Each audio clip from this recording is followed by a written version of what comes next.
Hey everyone, welcome to the Best Online Tutorials channel. In this video, I'm showing you how to enable Discord developer mode for user IDs.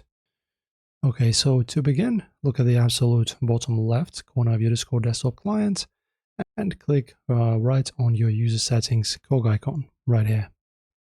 Then scroll down to the left-hand navigation column menu until you see the setting called Advanced. If you don't see Advanced, just go to Developer. They probably just renamed this feature, and then turn on this developer mode right here. And then, as you can see, application test mode, that's what we're looking for.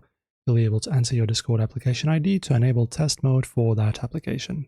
Alright, and after that, you can just close out of your settings, then go to your particular server, locate any user profile, right-click directly onto their avatar image or text handle right here from the list of members, and then you can click on the brand new operational option labeled Copy User ID.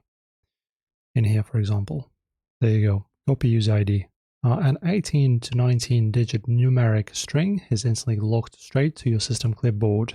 So that's how it's done. Pretty easy, guys, only a few clicks. Enjoy the guide. If you like it, like and subscribe.